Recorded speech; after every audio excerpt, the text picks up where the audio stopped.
How's it going, everybody? Tactard Ted. It's the 28th day of June. Yes, June is flying by just like liberal tears. So what am I here to talk to you about today? Am I here to talk to you about the battle for Lysychansk in Ukraine? Am I talking about the cauldron that just closed, but it's surrounding two cities, and the cauldron has been eliminated, sponged, cleansed? Do I need to talk about that? No, actually, what am I going to talk about this morning? Well, it's why do not Americans, my fellow countrymen, why do we not understand the Constitution? The Constitution, yes, you know, the basic law of the land. It lays out our government, it lays out how our government's supposed to function, and it lays out all sorts of neat shit, and you don't understand it. And if you understand the Constitution, then you can understand very easily how the Supreme Court of the United States, how their recent rulings are constitutional. They were done by the Constitution. And the first one, we'll deal with the first ruling they handed down last week that got all the liberals' panties in a bunch about striking down a New York gun law. Now, why was that constitutional? Why did striking that down, why was that law opposed to the Constitution of the United States of America? Well, basically what they said is in the Bill of Rights, you have 10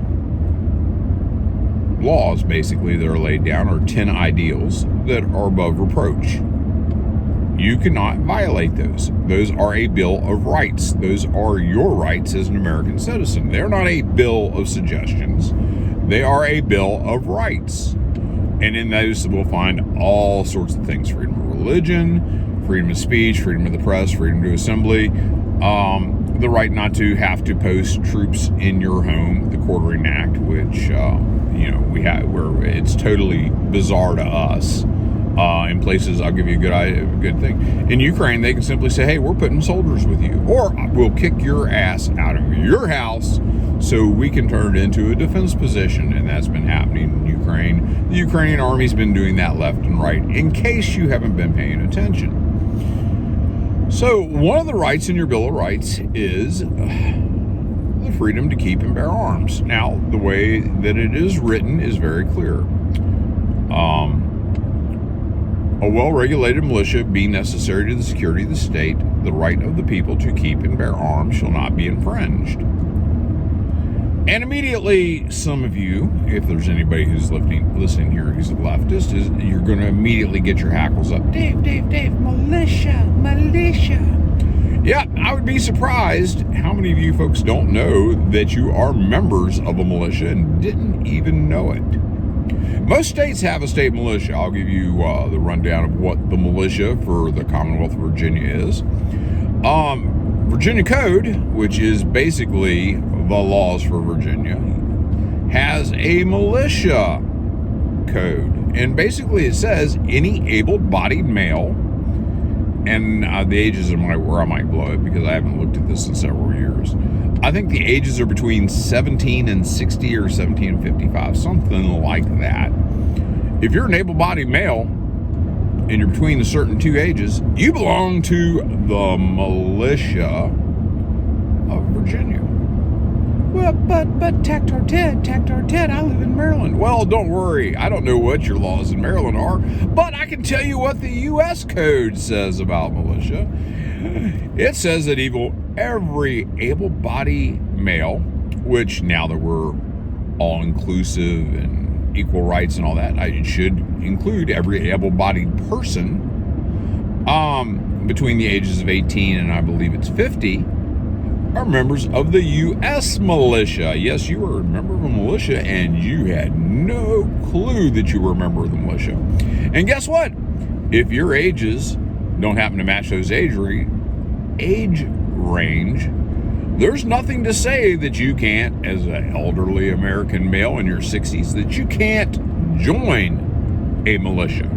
You can volunteer for a militia. You're not conscripted. You don't have to serve, but you can volunteer to be in a militia. So that kind of gets that whole militia aspect out of the equation. So shall not be infringed. What was happening was the law that came down was infringing your rights. It was impeding you from owning a firearm. Because lots of times places like New York, Maryland, New Jersey, the usual culprits, California, will make it such a pain that it is punitive and injurious for you to get a concealment license or even a carry license. And by injurious and punitive, I mean you're going to have to pay a shit ton of money for your constitutional right. Now, they're right. You shouldn't have to buy your right back. That's what a permit is when you get right down to it. It is you buying freedom from the government. It's, very simple. You buying the freedom to operate a motor vehicle means you have to get a driver's license. Now, driver's licenses are not constitutionally protected. Your right to own and keep a car is not constitutionally protected. So, but your right to keep and bear a firearm is protected. In fact, I would almost say it's somewhat required, being that you're members of the militia and didn't even know it. And that kind of also flies in the face of this whole idea about assault weapons. Because if you're talking about a militia for defense, you want high-capacity magazines. You want bayonet lugs. You want all those happy, pretty things that the left doesn't want you to have. Those are actually what's protected, more so than your squirrel rifle. I could say your single-shot hunting rifle is somewhat outdated and probably not fit for militia services. And then we get into, I could spend hours talking about the contradictions. But anyhow, you guys get the idea that guns and your right to keep and bear arms is now just as important as any other right you have.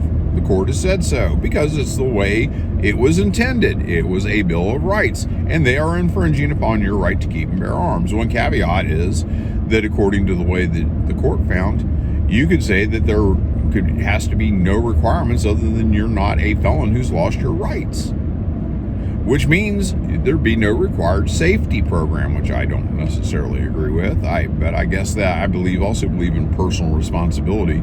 If you don't know what you're doing with a firearm, you probably shouldn't have a firearm.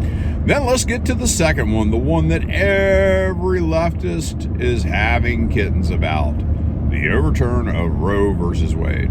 Now, Roe versus Wade, when the court ruled on that back in the 70s, the court was packed with activist judges. And the duty of the Supreme Court is to figure out whether or not something matches up to the Constitution. So they ruled on this court ruling, whether it was constitutional or not. And these activists said it was. Now, the interesting thing is, no one has been able to show me where your right to an abortion is in the Constitution that is not easily dismissed. Nobody has made that. If you feel that you can make that argument of where abortion is protected under the Constitution, then please put it in the comments below. I'll read it and I'll find out, and I'll then have that discussion. But nobody to this date has been able to show me in the Constitution where your right to an abortion is. So what does that mean? Now, that doesn't mean that the Constitution allows it. Basically what it means is they can't make it legal, they can't make it illegal, because any right not guaranteed the federal government is guaranteed to the states. It is guaranteed to the states. Now, what does that mean? Well, that means if you live in Maryland and the people so desire to keep and make abortion legal, they can make it legal. If you live in Tennessee and you think that abortion is terrible, nasty, and it's not the sort of thing that you want going on in your community, you can make it illegal. Your choice. That's right. That's where your choice is. Your choice is at the ballot box by putting in people who are going to reflect your ideas. And so what's happening is nobody is making abortion illegal federally. What's going to happen is after this goes into effect in 30 days, there are states who still have anti-abortion laws on their books. They are illegal in certain areas before activist judges on the Supreme Court in the 70s upturned everything. So what happens? Well, what should happen? The states now have their power returned to them, as they should have had, should have never been stripped away from. And those states who have laws on the books, those laws will go into force. Now, legislatures who have changed their mind, they've maybe mellowed on that. State legislatures can change those laws. They can turn around, and there's state assemblies, legislatures, whatever you want to call them, can simply go in, pass a new bill, go through all the big bureaucracy, dotting your I's, crossing your T's, put it on the desk of the governor, and let the governor sign it. And then, happy, joy, you'll be able to murder your offspring, and no one will have anything to say about it because it'll be the law in your state. But if your state says that you're not allowed to murder your offspring, then guess what, folks? You got two choices: break the law or go to a state where it's legal and do it. Now, apparently, the organizations like Planned Parenthood, they're making a lot of preparations for tourist abortions or transitory abortions. In other words, people that are coming from other states to their states to have abortions. What you guys don't understand is the federal government has the right to regulate interstate commerce. And in theory, if you got the right bunch of folks in Congress, you could make it illegal federally for people to travel between states for abortions. The federal government can do that because that's interstate commerce. That's how you regulate it. They can regulate interstate commerce. Just putting that out there, that would be an interesting concept to see argued before the Supreme Court. But I don't think we're going to have that issue. I don't think there's a will at the federal level to get involved. I think the federal government's probably really happy. Well, at least some people, except for the Democrats who tend to raise a lot of money on that. So the Democrats are upset. Now, there are certain GOP members that are out there jumping around like they did something. I got news for you. You didn't do shit. You know that guy, Donald Trump, the guy that you gave so much shit to and didn't support, the guy that was supposedly elected by your party and then you kind of shit all over him for 4 years? That's the guy who did this. The American people are the guys who did this. You didn't want to support Donald Trump, and the American people are who elected him. And, and the Democrats are all crying, hey, look, you still want to abort your young, you still want to murder babies. Hey, dude, you can do that. Just you got to cross state lines to do it in some cases. In some cases, places like California, hell no, the doors ain't closed. Walk on in, rip them apart, and pull them on out. And I know, and I hate to use those words because that's pretty much what the process is. I don't run from a whole lot. Not my choice. So that was decided along constitutional lines. There's no federal protection for abortion. States can regulate it as states see fit. That's states' rights. States' rights are important. I know a lot of you people want a one-world government. You want all this. We need to get away from that nonsense. Take a look at what's going on in Europe right now. That's what your one big government gets you. It gets you a long, cold, hungry winter because they can't keep their mouths shut. They can't keep their fingers out of shit. They can't stay in their lane. So that's why you have what's appearing to happen in Europe, the EU right now. And, Biden's trying to get us along onto that deal. And it's not working out too well. Then we come to the third one. Can you pray at a football game?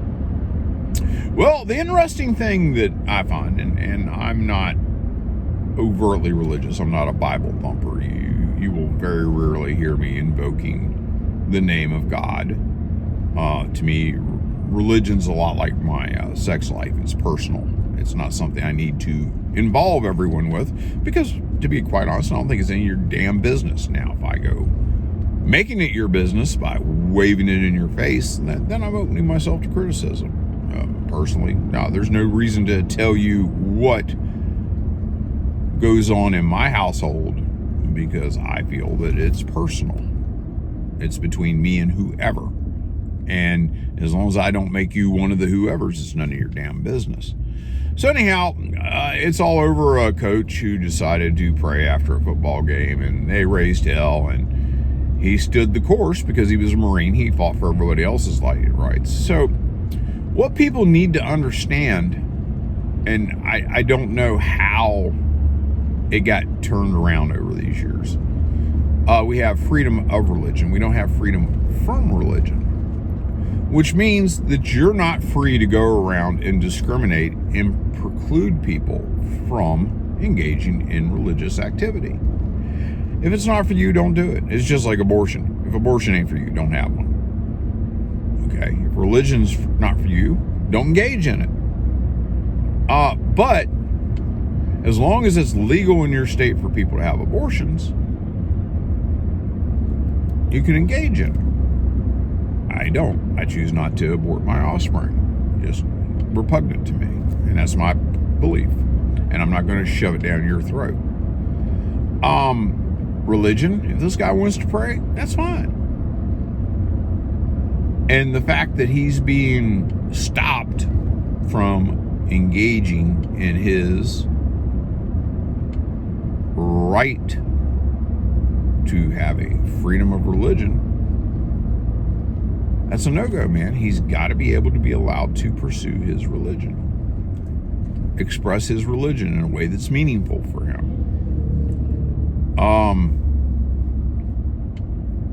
You know, folks, the same people who sat there and talked to us that you're not allowed to persecute Muslims because of terrorists are the same people that would love to just shut Christians up. And the Muslims have the same rights as you and I to pursue their faith. And they shouldn't be discriminated against for their faith. But by the same token, you cannot discriminate against Christians. I will tell you personally, I believe if that gentleman had faced Mecca, whipped out a rug, and started praying, that there would have been nothing said about it. I really believe that. I believe that that was simply picking on Christians. We pick on Christians. We do pick on Jews from time to time. And there are certain religions we won't mess with. You know, I don't hear any great swelling about anybody being Buddhist or Hare Krishna or any of these other religions. And I definitely don't hear a big groundswell when somebody is practicing their Muslim faith.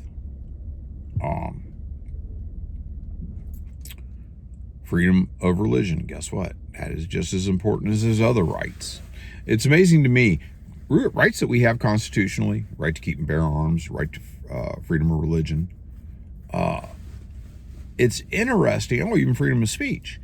It's interesting how those real rights, those real tangible rights, are hated by the left. And they like to invent new rights and think that those are just as important, these new made up rights are somehow as important as the rights that we were guaranteed by the Constitution. Right to free healthcare. There's no right to free healthcare. Are you fucking nuts? You don't have a right to free healthcare. You know what's the right to free healthcare? Mommy, get the splinter out of my finger. I got a boo-boo. Put some Bactine on it. Hell, I don't even know if they still sell Bactine. Hell, I'm so old, I remember putting that orange mercurochrome and methylate, putting that stuff on you that burned like shit. You don't have, and you had to pay for that. It wasn't free, you know. It's amazing to me what's free, right? Free contraception. Well, how about free insulin? How about free insulin? You know, I at that point, I'm paying for the cards that you were dealt. I'm not paying for your sexual appetite. I'm not paying for your hobbies. You know, free insulin, if that's the case, because there's nothing free. Everybody knows that. There's nothing in the world free. It gets paid for by taxes. So, anyhow, folks, that's all I really got this morning. I need to hop off here. Got my first copyright strike because I did not research what I uploaded, and apparently either there was a copyright deal, or some folks in Estonia have decided that they're going to go out, and anything that's got even the slightest pro-Russian slant has to be silenced, and they'll claim copyright to it. I've got to look into it later today. I don't know what happened, but I'm not really too worried about it either. YouTube is one of these platforms that think they own everything. Now, for copyright infringement, yeah, that's their deal. Somebody else owns that. But YouTube is one of these places they can't be sued because they don't own the content that's going up. They're basically a platform. You know, it's basically a social media site type of thing, and they can't get sued for it, but they can be told to take it down. They take it down. I can get sued for it. But you know, there we go. They're going to give me a strike. Now, did the Estonians give them a strike? I don't think so. But hey, that's YouTube, dude. All right, well, let me get off here. Talk to you folks later. Bye.